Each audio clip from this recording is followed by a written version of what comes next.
Now. Yeah. Okay. So I thought maybe a good way to start off is just to give like a brief introduction into what we're doing and what Planet Kambo is, because when this gets posted, people might like some context. All right. You could do that, Ryan? Yeah. So Yeah. basically, Planet Kambo is a company that we work with frog medicine, which is the secretion of the giant monkey frog in the Amazon, and this frog medicine is very well known for its healing properties. So what happens is, to apply it, you make some small burns on the arm or the leg, and then you apply this small secretion of the frog poison to it. And the idea is you go through a purge, and it's very healing, and it detoxifies you on a lot of different levels: mental, spiritual, physical.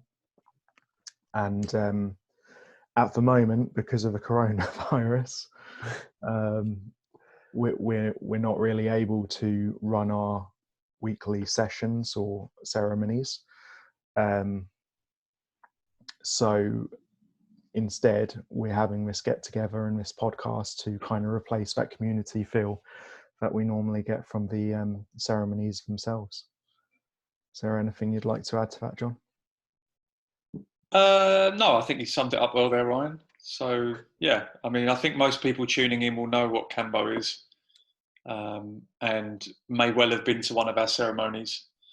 So as Ryan said, this is the time of, well, actually we'd be finishing now if we were doing our ceremony on a Sunday, or relatively soon. But around this time on a Sunday, we have our Kambo ceremonies, and they've had to stop. So we're going to be getting together and doing little podcasts to keep that community feel, and hopefully give you guys some advice and some tips on how to be healthy and safe and how to live your life.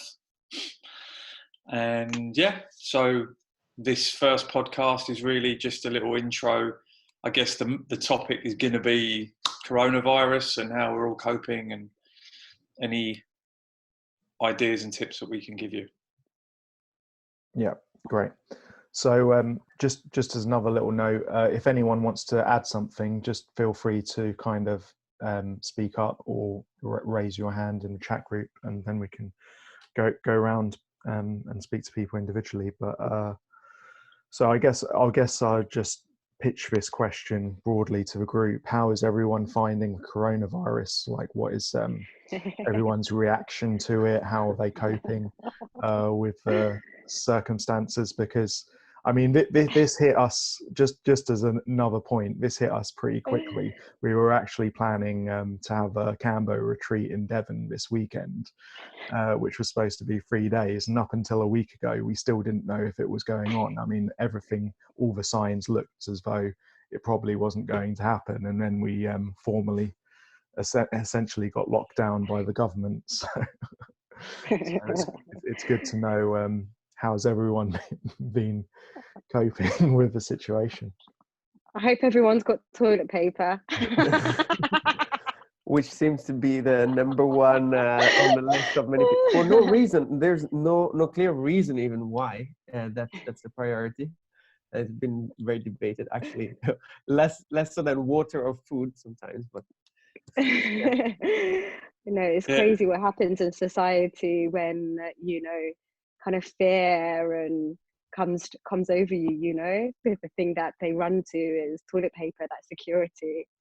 Strange security, but and eggs as well. It was eggs and toilet paper. Those two things were very, very, very hard to get. People panic bought eggs, and have been doing that for a long time. It's been hard to get eggs. I found the funny thing was people were buying pasta but no pasta sauce. So all that pasta. That's not gonna cut it, I'm telling you. Yeah. Coming from an Italian. Exactly. No way you're gonna be able to handle it. Well, I've seen everything happening in UK. I've seen people eating it with ketchup, and no. Yeah. That's not how you do it. Sorry, guys. That's the wrong way. But yeah, so if I can maybe start, I'd love to just Please. give my take, because I have seen this actually roll into UK a bit earlier, maybe because I was very much in touch with everyone who was in Italy. So I had a little bit of an early warning on many things that were gonna just be maybe 2 weeks after here, and especially because I work, I actually have quite some contact with a number of people who work in the medical in Italy, and they are first line for this type of emergency. And so yeah, I had a bit of time earlier to prepare, and also to try and make other people to understand what are the consequences that these actually may roll on into their daily way of living, because I had many people who were in the quarantine already in Italy then, and it has been in a way good, but on the other hand, I found a lot of resistance around me on understanding that when these measures were going to be in place, many things would actually be a bit more complicated. Even just that, whatever you may think of the virus itself, of which I think we know very little yet, of its consequences as well on a human body, but on the actual ability to carry on with your day in day out life, that's surely one thing that impacts the most. So yeah, I had a bit of time to prepare as well, also because I'm I'm in contact with people who are less able to maybe go shopping and look after a little community of my friends, my parents who are here, who maybe are not as much handy with this type of things on preparing, like just to prepare to go around with gloves and a mask and stuff like that. So I had to do a little bit of learning. Surely I did a lot of research on this beforehand. But yeah, it's been quite a journey, actually, just even for that, for some prophylaxis and things that you didn't think were so relevant. Whether, and this is, and I'm not even sure if the gravity of this virus is as bad as a flu from some point of view, because we don't know really much what are the real consequences of this. I hope they're not as bad as the first researchers are actually pointing out to, but it's an open matter. Let's say it's still difficult to tell right now. For sure, is putting the NHS in what I can see into, and many other national health systems into quite a difficult situation of overload, more than anything else, of overload, really. Yeah, I don't know what the take of anyone else on this is. Yeah, I mean, it's interesting. Go on. No, go on. It's interesting Ali's perspective coming, because he obviously saw it first before all of us. And honestly, I joked around for weeks and weeks. I joked around like, this is a joke, because it wasn't affecting us and we didn't directly see it.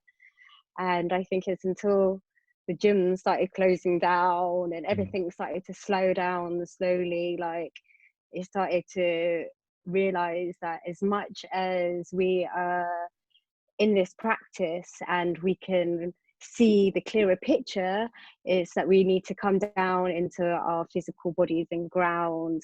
And as much as we protect ourselves in the spiritual realms that we travel in, is to take that and protect our physical bodies in this earthly realm, and really having the two, so yeah, it's been a yeah, I mean, it just came so fast. I remember I was in London a couple of weeks ago, and when I was on the tube, a few people were using their scarves as like a face mask to cover their mouth, and that was just when it was breaking out and you had cases on the cruise ships and stuff like that. But since then, I mean, we've seen what's gone on. It's hit us so fast, and I mean, it's not just it's the health side of it, which is impacting the NHS and the people who are catching the virus, but it's also the economic impact. Well, I mean, That's has probably to come the more crashing serious. down. Yeah, It needs to come crashing down, just like in the tarot deck, you have the Tower card. it's the time to, you know, everything to crash down so it can be rebuilt again, you know. And I don't know if we've seen the worst of it, but you know, we just have to ride the wave. One interesting take on it, if you watch David Icke's interview on London Real that was up recently, so the coronavirus is a conspiracy theorist dream. It fits perfectly as, you know what I mean, as an Illuminati kind of not a hoax. Yeah, it's not. It doesn't necessarily even mean a hoax. Like what you said is the coronavirus could be a real thing, but it's not. It's really not that bad. It's a cover up. Yeah, it's not that bad, and they're using it. What they do is it's like problem reaction solution. That's what the Hegelian dialectic. Yes. Yeah. So that there's a problem that comes up. You get they create this mass hysteria, and then they offer solutions. And there's things like forced vaccinations. That, I mean, that's a huge one. If suddenly you're forced to take vaccinations where they're going to put this stuff in you that you don't know what's in it, the end of paper money, moving to electronic money, obviously the crashing of the economies. There's all these little things, and it all fits perfectly into this conspiracy theory. But it all could also just be nonsense. It could just be a load of coincidence and. But yeah, I don't believe really in coincidences, also because honestly some of these things are not really justified otherwise. And even the vaccination for this type of viruses, and listening to many actually epidemiologists and virologists, is not really effective, just as the flu vaccine is not effective, because it works with strains that are quickly overcome by a new mutation of new strains. So you're basically preparing yourself for an enemy that is already long gone by the time it arrives, because of just how quickly this type of viruses move around the population. The one that the strain that was in China is a very different one from the one that got to Italy, and then is again a different one from the one in France and UK. So they just move, and according to the people actually they get into it, and how they just go different, they roll on different ways. So finding a vaccine for something like this is not going to happen, really. Is just for the characteristic of it and how easy it is for it to just find a way around the vaccine itself. So the immunological response. But they are still pushing for it, and that's actually not that scary. I wouldn't say that fear is a reaction, but is the thing that makes you wonder, like, why would you actually use a faulty kind of theory, just as it was the herd immunity kind of theory. It's just statistically, it just doesn't make any sense to just that approach, unfortunately, because there's not going to be an easy way out, especially with one factor that is called it's just the proportion of people who are going to get it again once they get infected, they heal, and they get it again. That's just going to defeat already your herd immunity theory, which was the first reaction that we heard of from Prime Minister. So and that's around 10 to 14% to the current numbers. So that's too high to justify that type of approach. So that was biased as well. So I think that this will just become another flu. You'll have, in the winter, people get flu, people get colds. They will also get coronavirus from now on, but it won't be as serious as it is because it's a new thing. Flu can be very serious as well. So I think it will just become another virus that we have that isn't that bad for the most part, unless you're elderly or already ill. And it will just be another illness but it's because it's brand new and we have no immunity at all. But I think once you get it, we've all had flu at some point or another in our lives, and it's not nice, but then you get over it and it's fine. But then some people get flu and then they get pneumonia and they die. So I think it will be the same thing. It'll just be coronavirus will be just another illness that we have now. Yeah, absolutely. And the reason really why quarantine is actually important, in my opinion, is that you help actually to reduce the amount of people who don't get that assistance that they need when they have pneumonia. So because of the overload of the health system. So the breathers, basically, the ventilators, So that's really the reason why it is an effective measure more than anything else. Because effectively, yeah, most of the people are gonna pretty much have to get it. As much as there's I have a little bit of my of second and third thoughts on what other issues this virus causes that we don't know anything of, because there's not been any study on due to its kind of shape and form. So it's gonna be something that we're gonna discover, I guess, in time anyway. So history in the making. We are in history in the making right now. Indeed. Ali, just out of curiosity, are you in the medical profession or? No, I'm an engineer, so I have a very numerical and statistical approach. But that helps sometimes because I am in contact with a lot of people who are from a medical profession. They are directors of hospitals and in Italy, back in Italy, and my cousin as well is works in reanimation. So he does actually work with the people who are under the ventilators themselves.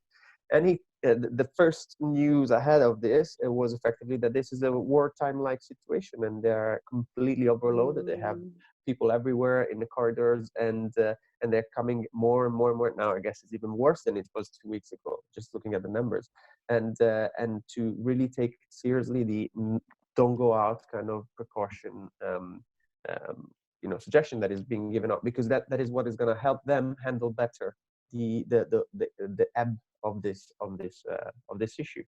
For what regards the actual details of the virus itself, apart from the speculation of where it came from, which I don't think it's even healthy right now to get into, just because there's so much that it could be, is that it's you can see from the genetics of it that it actually has some resemblance to some bits of the HIV and the coronavirus and other bits and pieces. So that's why it is so contagious. Even just like 5 minutes exposure can actually get you to have it, and you may even carry it without knowing it. And that's actually the point I think is more interesting probably for the discussion today, that carrying it without knowing it as sort of healers, that's probably one of the things that we should be more aware of, how to preserve ourselves and the people that we work with from getting into any ways of harm. I think that's a reflection I've been having in my mind a lot recently, also because I still do like spot practices, so but only for like selected people that have determined characteristics, so they are in my immediate like surrounding.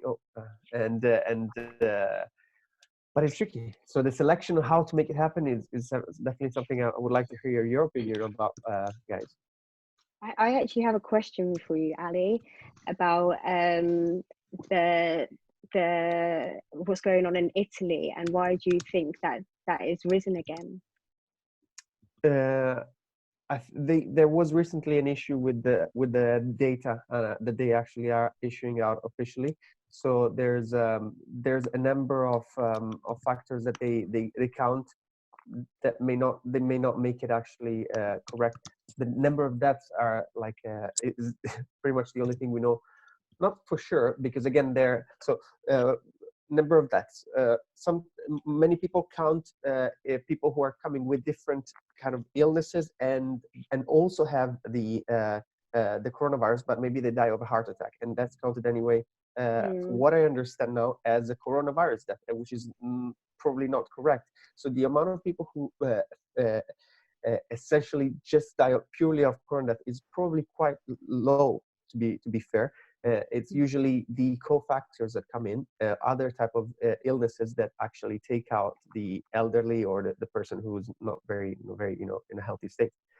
So that could be one thing that can somehow make the values just not make much sense. And that's as well. There's another issue for the number of people with the contagion, because you could have a lot of people who are not tested, but they're still they still have it. So the number could be much higher. That's why the mortality rate is estimated to be much lower than it actually is now. And in that point, I think John is right. This is probably less of a immediate threat right now, but it is probably putting some light on an issue that could become, on a number of mutation later, bigger, wider, because it is gonna, it could stay, silent in the population for long, and then have another outburst of a more, if you want, deadly or a more dangerous type of variety. Who knows? And this is why there's some confusion on how best to deal with it, because like I've heard figures in some articles saying that 60 to 70% of the world's population will get it in some form, and people are saying it's best to get some kind of strain of it, like a weaker strain, just so your body can build up some immunity towards it. But that's one perspective. But then first of all, like under the situations we're in, most of the talk is based around flattening the curve first and foremost, but a lot of people think it will come back in the winter, like John said, like another flu. Yeah, there's a high chance of that. In my opinion, there is a high chance that happens, and that it is going to, maybe not even in the same year. It could, because it's not a seasonal thing. Probably it is not. For what they are seeing right now, it's not gonna get much better with warm season. Probably not, because it's very resilient. Even if you have a sneeze in a public place, that stuff hangs around for a while. Just if you touch a handle after you touch your face, it does stay there for longer than other type of similar bacteria, and it still is contagious after that. So we're not gonna see a lot of like a lowering down of new contagions just purely for seasonal. So it's more about like this strain, and in building an immunity to this doesn't mean that you're gonna be less on par of other factors. For example, your immune condition. If your immune system is not strong enough, or it's the same strength, you could get it many times, like in a row. Maybe you could even because it could be different mutations. It attaches to different parts of the respiratory system, and not only the respiratory. No, they're actually looking at it goes into other parts of the body as well, which is not good news. In many different ways. So you may not get it the same way that you get it the first time. It is a very tricky type of issue that we have at hand, for sure. And but it is from as John said, like the perfect conspiratory kind of type of disease, because, and a situation as well that is evolving it, because it is just painted perfectly. It looks like a movie. The narrative is perfectly like in line with with what I was saying. But, yeah. All the movies, it's true. And my argument is that there's so many dynasties that have come before us and died before us. I think it goes to show us that we're not invincible as human beings. And on the bigger picture, in terms of the earth needs this time for all of us to, to go and stop polluting the earth and try and regenerate and build, So I hope that with this time that we can really like appreciate our health, most importantly, And also, we're looking at things from a species-centric point of view, as in we're human beings, and it's all about us, and that's it. We're the center of the universe. Mm-hmm. But if you look at it from a sort of more macro level, viruses is also a being, and what it's trying to do is it's trying to survive, and it does that by multiplying. I mean, it's just human beings are a virus. We're just, you know what I mean? Where everything is acts like bacteria, whether it's a human being, an animal, or bacteria. It's survival is what's driving everything. So the virus is just trying to survive. It's not evil. It's not trying to kill you. It hasn't got an agenda that it wants to kill everyone. it's just surviving, and it survives doing what it does, which is to multiply. And that just so happens that could kill the host of the virus, but it's all connected. Like, everything is one big sort of organic living machine. and breathing being. Yeah. And this is and a virus is just one part of it. So it's not. That's if it's been engineered in a lab, which again is another conspiracy that somebody messed up somewhere in a lab and it was some kind of biological weapon that's got out. That's maybe a bit different. But if it's just a natural occurrence that's just over the years, every I don't know, every 50, 100, 1,000 years, you're going to get new strains of diseases that just naturally occur in the same way as they discover new species of animals and insects, things like that. It's just a natural occurrence. We just so happen to be in the middle of one. But, every disease has to start somewhere. When we had in the 80s, when you had the first sort of the epidemic with AIDS and HIV, and there was a mass hysteria around that, and now, as far as I know, HIV and AIDS is not as serious as it once was. Maybe James, you probably could comment on this, but as far as I know, it's not the death sentence that it was back when it was first sort of, when there was the hysteria around it. Yeah. I mean, it's not in this country, and not in countries where people have access to antiretrovirals.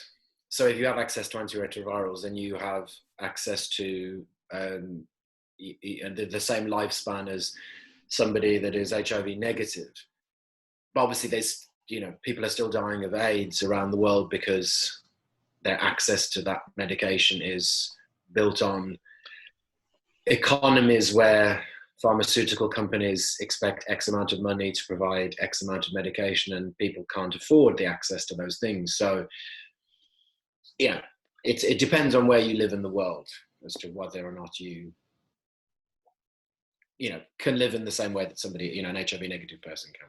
Yeah, and with the medication for HIV, it's an antiviral, but it's not a vaccination, is it? It's a different thing. No. Right. No. So then maybe as we progress with science and medicine, that they will have, because I know viruses are tricky. It's not like with the bacterial infections you can take antibiotics, but with viruses antibiotics don't work. Yeah. And as we've said already, that the flu vaccination isn't particularly effective, and viruses can be very tricky things. But maybe as we progress, there'll be antiviral medications that will work similar to the way they do for HIV for things like coronavirus and other future diseases and viruses that come out. Yeah.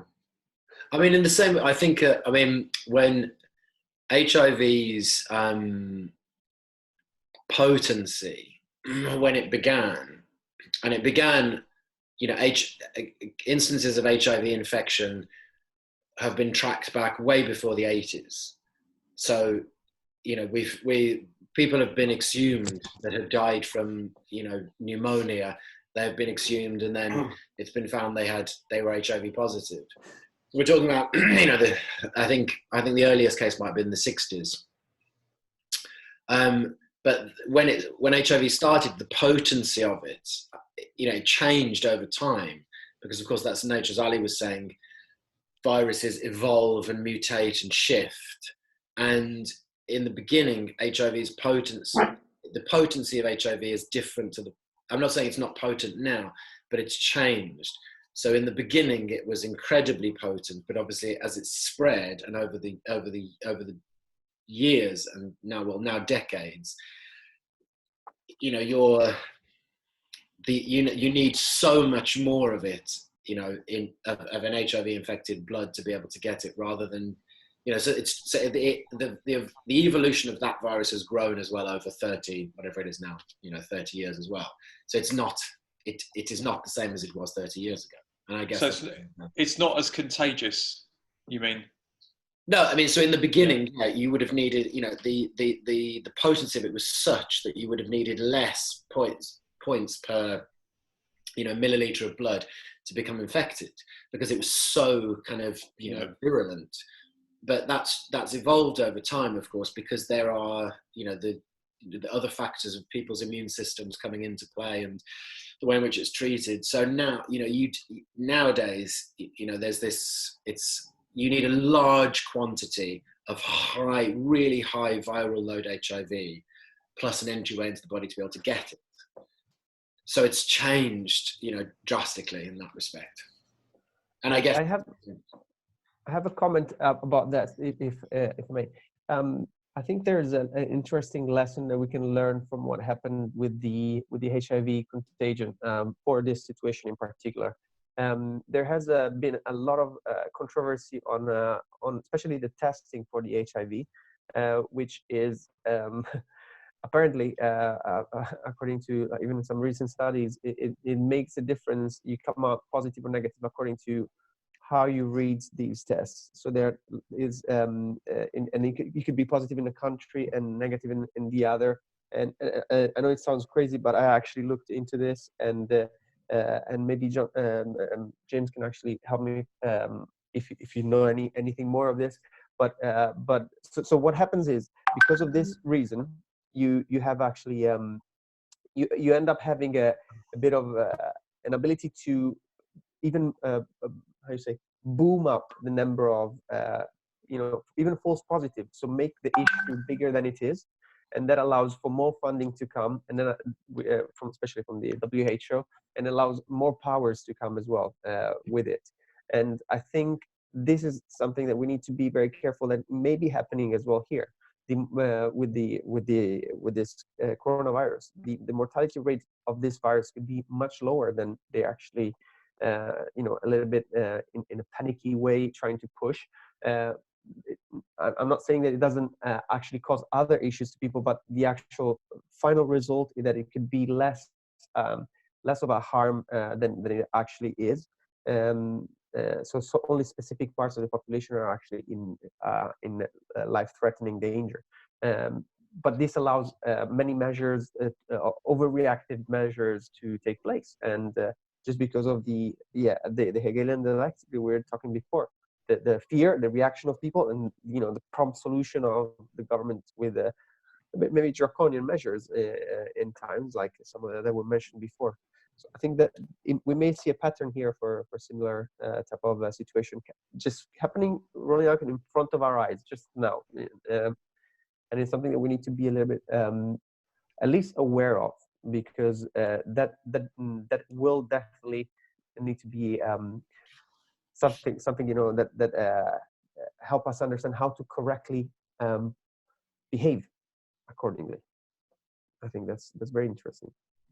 But that's a it kind of touches. I think you touch upon, like, Naomi Klein, the writer, talks a lot about disaster capitalism, and how in a moment of disaster where we are all challenged, and like September the 11th was a great one, then political parties use disaster to push through legislation that might be in other times problematic, or more people would speak out against, because they have a kind of collective sense of fear and anxiety and worry that's in the people.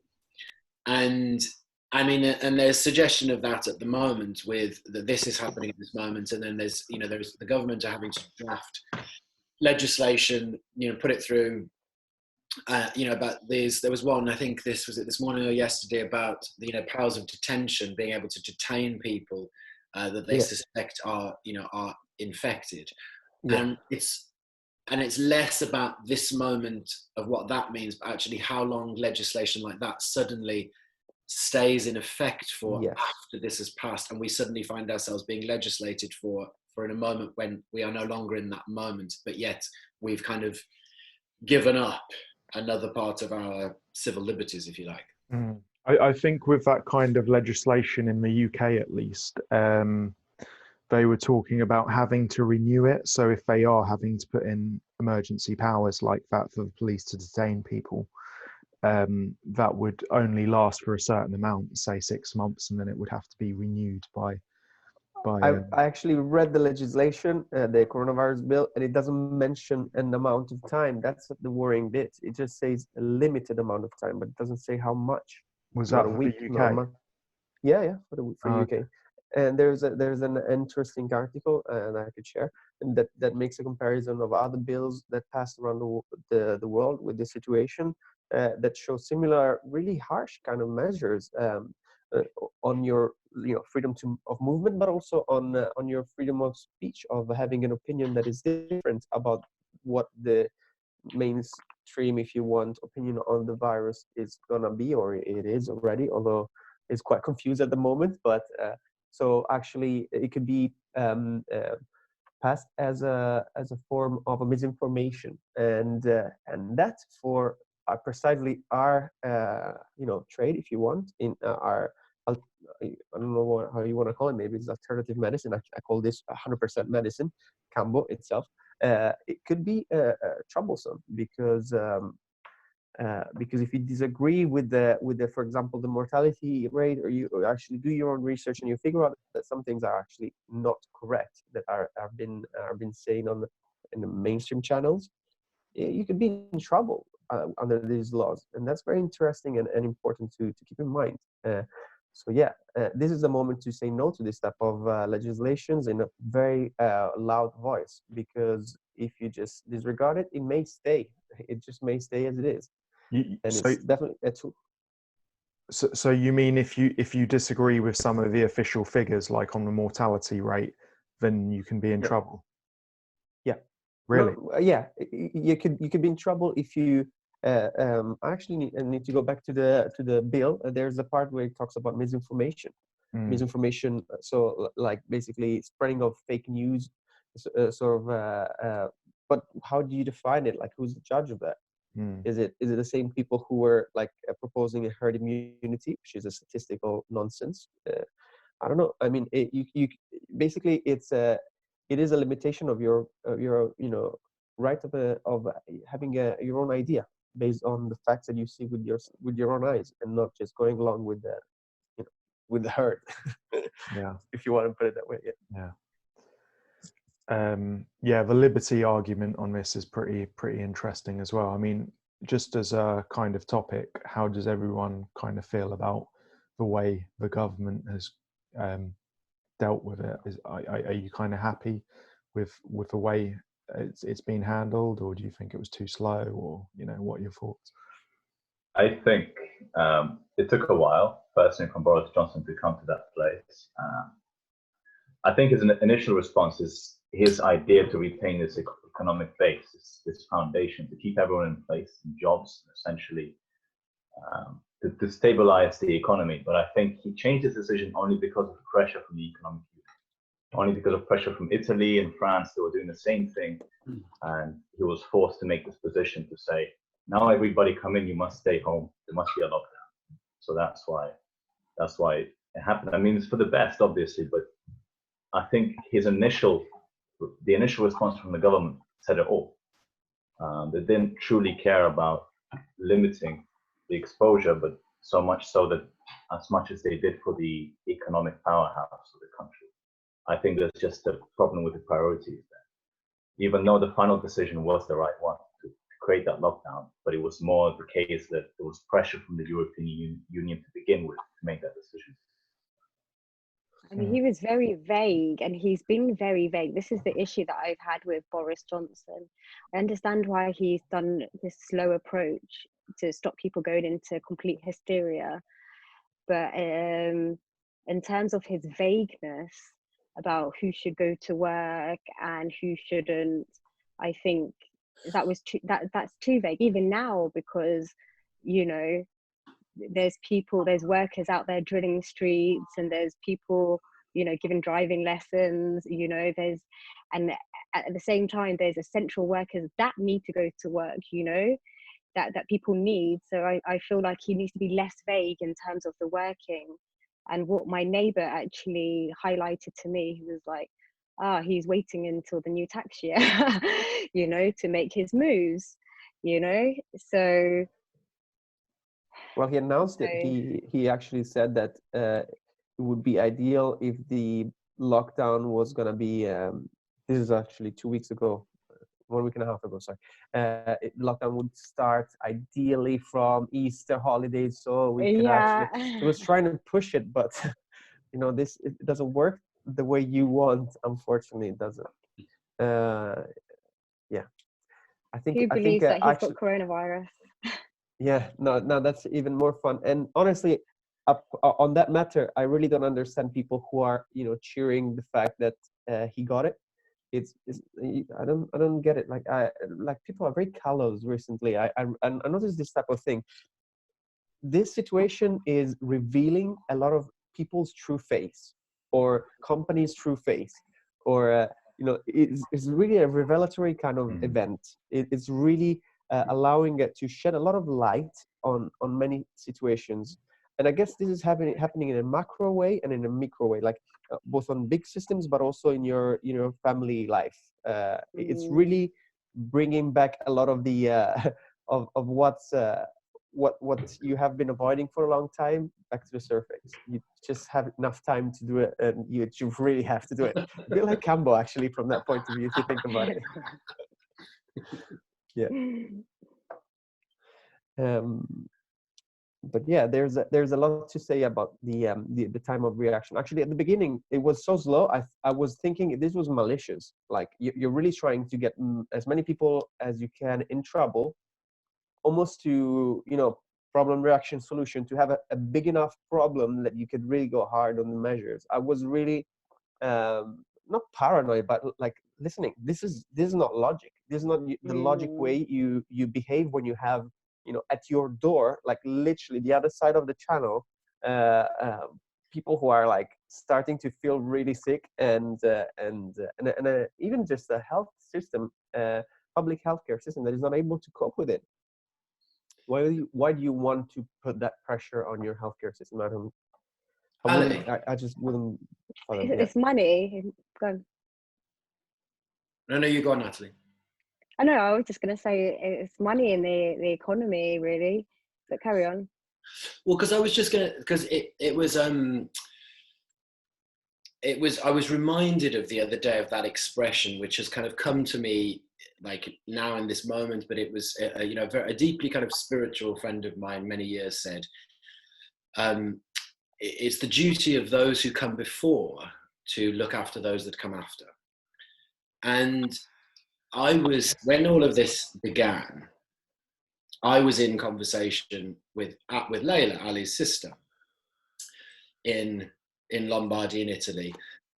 And so I had this direct connection with something that was happening on the ground immediately. And so I was talking to Leila, and I remember going to see some friends and talking to my friends, saying, look, this is what's happening. This looks likely to be, this is where we're going to be soon. And friends of mine were like, no. I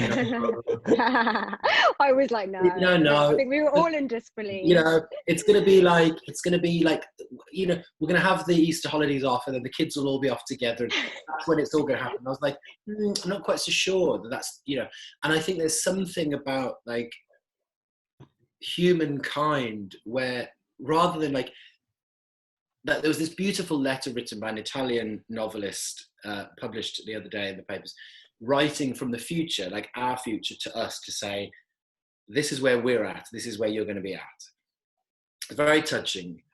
And there's something about like our government, or to my perceptions, this is my perception, our government's lack of acknowledgement of going, okay, well, let's just pay attention to the people that are moving through this experience before us a little bit more acutely, rather than imagining that we are somehow separate from the whole, because we are not separate from the whole. If that makes any sort of sense. Yeah, beautifully said.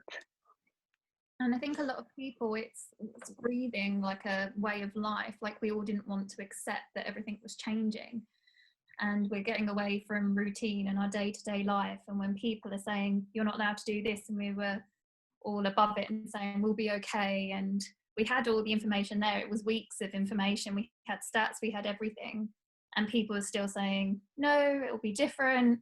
And then getting through that, and then we got into the, okay, this is real. Then it was the panic.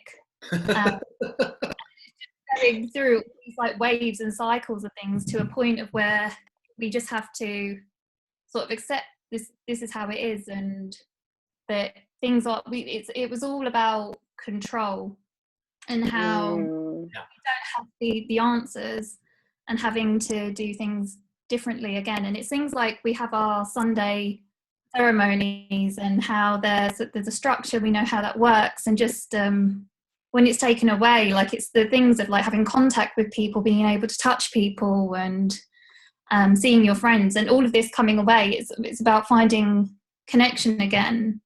And I think that's been quite difficult for people, accepting that we're having to have a different way of life just to get by. Yeah.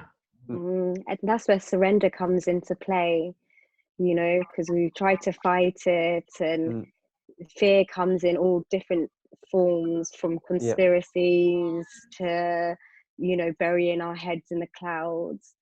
But it's when we truly surrender to the now and what is, because really we don't know what's going to come from this. That should be the joke. Like, we didn't know this was coming. Like, well, we don't know nothing. And I agree, this is a moment of having a lot of faith on the fact that all of this is for the best, and you have to have it. If you're stuck into your fear, you're probably gonna do things you're later gonna regret. For example, the people who I heard recently who bought 18,000 hand sanitizers. One guy who bought 18,000 hand sanitizers, and that's actually, you know, an economical, like maybe speculation if you want, but it is in a way you're detracting it from other people. So there's so many economical, like, interesting phenomena of game theory. You could analyze like people's behavior in this type of panic situation. So keeping calm and having faith that all of this is gonna just pan out in front of us, and in the end we're gonna come out better. Of course, always raising, you know, the attention to what evil things are being done. For example, measures that are a bit too restrictive for people that I disagree, for example, with, and that were mentioned before. But I think this is actually the best way you can actually handle it, being calm and just facing it. And riding the waves of emotion as well, because a lot comes up, you know. So we just have to let it out and just go through literally a time of retreating into our houses, retreating into ourselves. It is interesting how many lessons from Kambo could be applied here, because we do the same thing really in Kambo. You have to just let go and have faith in the process and commit to it and have faith. And so these are all lessons that in a practical way, everybody who has done Kambo pretty much understands, probably better than if they didn't do it, because there are not as many challenging things in life as an experience like that, in my opinion. Well, there are a few others, but Kambo in particular could be quite challenging, and it teaches you these things in a very practical way. And in a moment like this, I think people who have done it are more prepared to actually let go of those emotions that come up, because it's fair enough. Like, emotions, like thoughts, just come up in your attention, and you just need to, you know, assess them and let them go. If you know how to do it, if you know that you're different from them. So we have to remember in those times where we feel like we're in suffering, that really it's just a short period of time. So as this time may feel like it's going on for a while, but the reality is like I don't know why it comes to my mind, John with his timer, with his 20-minute timer. Let's get the timer on. How long is this? Yeah, just put the timer on. It's gonna be fine in just 10 minutes left. Yeah. Sorry, go on. Go on. Sorry, I was muted. Please. Sorry, I started talking and I was muted. Nick, go on. You go first. I'll go after you. No, I think. Go on, James. Please go on. I'm interrupting. Nick, go on. Go on. Okay. Ali, just as you said, it's this whole thing is the perfect kind of a reflection of what a spiritual trip or a spiritual journey is about. Anytime you take a psychedelic or Kambo for the first time, you start with self-denial of the whole situation, that this isn't real, just like with coronavirus. Then you have your own expectations of what it's going to be like. Then your expectations get broken as you go into the trip, just like with coronavirus. Then you enter a state of shock and stress because your expectations get blown and you get hurled in a place where you've never been before, just like any other trip or just like Kambo. The same with coronavirus. And then you start to accept the shock, and then you have two choices. You can either keep going with the shock and stay in that state, or kind of transcend it and just deal with it. Beautifully said, Nick. And I do think that when this is over, there'll be a huge surge in everything, leisure activities, Kambo, like the stuff that people can't do. Suddenly, everyone will want to go and do stuff, and they'll have a greater appreciation for these things as well. Yeah. So in that respect, it's like doing a period of abstinence, and then when you haven't had something for a few months, and then suddenly everything's, the Iron Curtain is lifted and everything opens again, and we go back to where we were. Everybody will be really happy, and they'll appreciate these things more, and there'll be a huge surge in leisure activities and all activities. Gratitude. Absolutely. Gratitude for life. Let's hope that the materialism will slow down, because this is, realize in times like this is materialism doesn't serve us anything really. If there's one thing I would like to just get your ideas as well, guys, because I think to get to the point where everything is gonna actually get back up and bloom afterwards, there are some important things that I think need to be done throughout this period. Who knows how long is it gonna be, but there are many things actually that could be useful for people to know, maybe that each one of us is doing in their different practices. And I think that's a very interesting subject that could be actually taken out and discussed. So what do you think about what are you doing in your day-to-day, your new routine, if you want? Do you have a new routine in this period, or is it like you just take a day by the day? Because I actually did start putting together a few, not a program, but like a few things I do just of self-care, even just to allow myself to go through the day with a more positive outlook. Many I used to do before as well, but they were less necessary because there are so many other stimuli outside, that were already giving me like a good vibe. Now I have to really rely 100% on myself, pretty much. So, and I see many people do it wrong. On the other hand, many people who just are binging on just Netflix and just distracting themselves, which can take you into unhealthy boredom, because there's healthy boredom and unhealthy boredom. So I know I put a lot on the dish, but let's start from your routines, guys. What actually are you doing that is interesting and maybe could be like a little practice for somebody who's listening?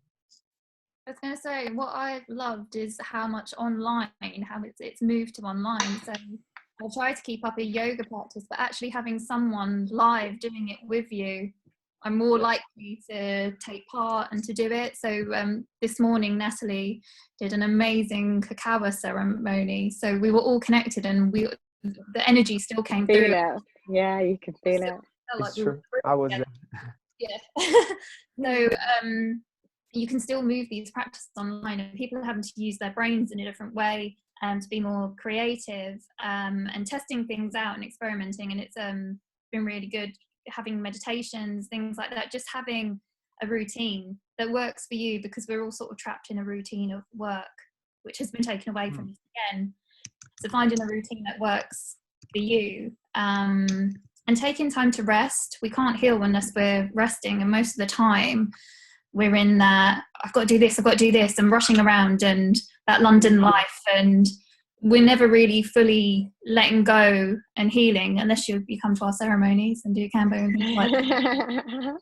Fair enough. For yourself. So you're never fully healing because your body doesn't get the chance to. So we're on that go. it's been really lovely just to sit and have some time. And I think some of us have been forced to do that and to spend time with ourselves, which a lot of people find quite difficult. I think when the lockdown happened, a lot of people were worried about not being able to go outside and see people and have a bit of an escape. So it's been nice actually to spend some time with yourself as well. So I've been enjoying that. I agree with you, Helen. It's beautiful. And I feel like for myself, it's getting back into the routine of just living, you know, and getting up and showering and, you know, eating, preparing meals and, you know, exercising the body and making effort to do things, as well as, you know, keeping up with the spiritual practices, you know, so we can align. Yeah.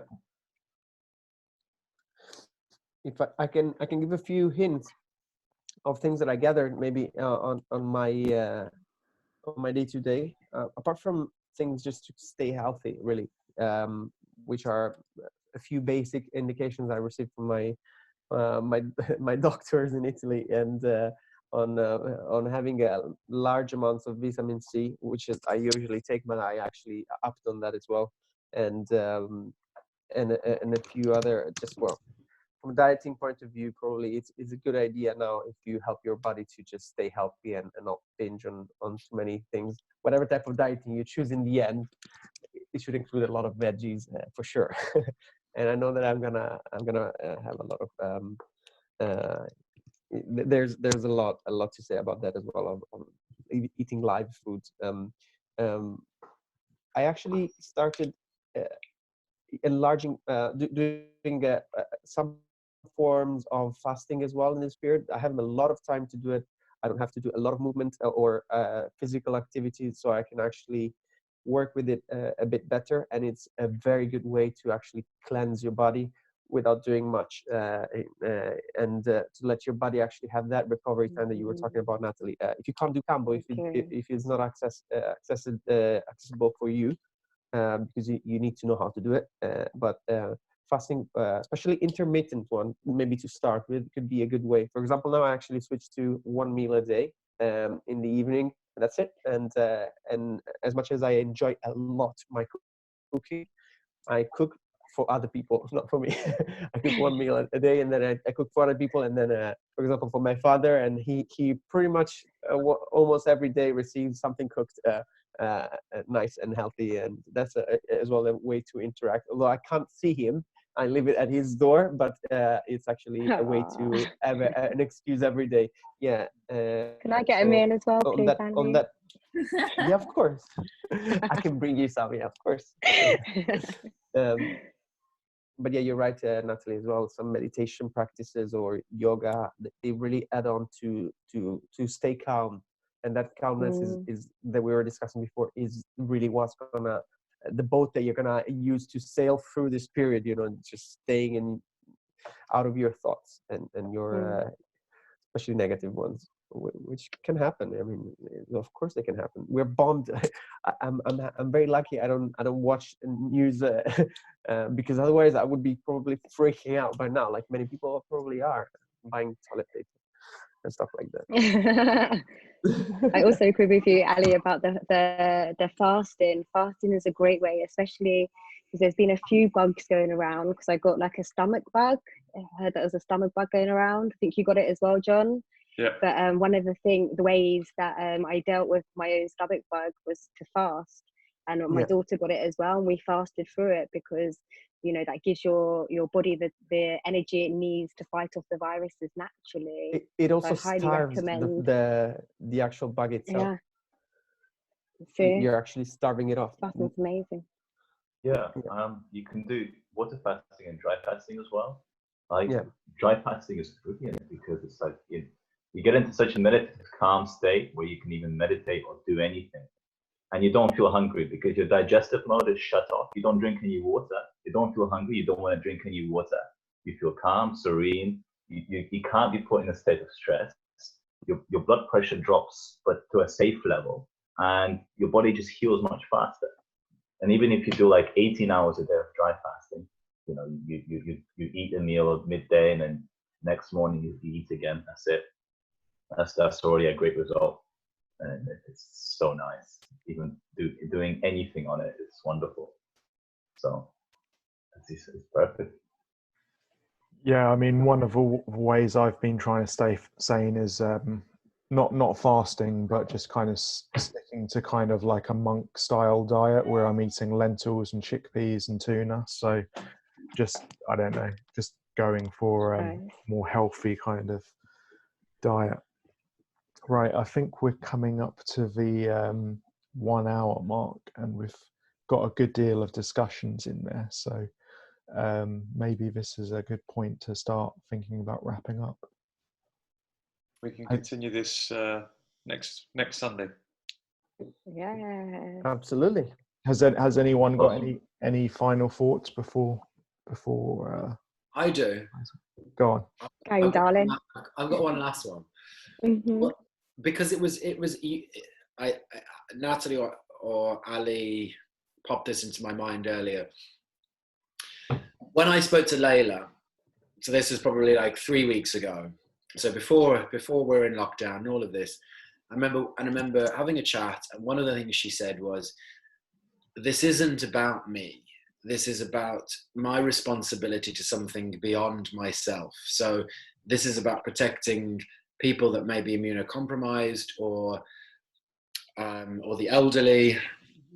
So I do my part, which is I'm going to stay in, and that may feel like an encroachment on my liberty, but that's my contribution to the world." And I thought it was funny that we were talking about the kind of an analogy with HIV, and I don't want to get thrown under the bus by my gay brothers for saying this, but in the beginning of the epidemic, the HIV epidemic, there were some people who, there were some well-known activists, gay activists, who were saying things like, "You've got to stop going to saunas. You've got to stop going to sex clubs. You've got to stop this stuff because this is part of it." And a lot of gay men were like, "No, I'm not doing that, because we have fought too hard for these liberties to have them taken away from us now." And actually, that was the truth. The truth was that gay men did need to stay home, and because as part of looking after something that was not about personal civil liberty, but was about something bigger. And I think that's what I bear in mind in the moments when I think that I might go insane, is what Layla said, like, that's your responsibility. It's not that difficult, sit at home on your sofa, you can do that. Yeah. As a final thought, I actually, and on that note, I actually found a few memes that are quite interesting, that they are just the best actual production of humanity memes. And one of them is like how humanity is saved in 1913 when you had to fight a war actually to do it, and how humanity is saved today just sitting comfortably on your sofa and look something. This is it's not that hard for us to do. We can do it. Stay at home.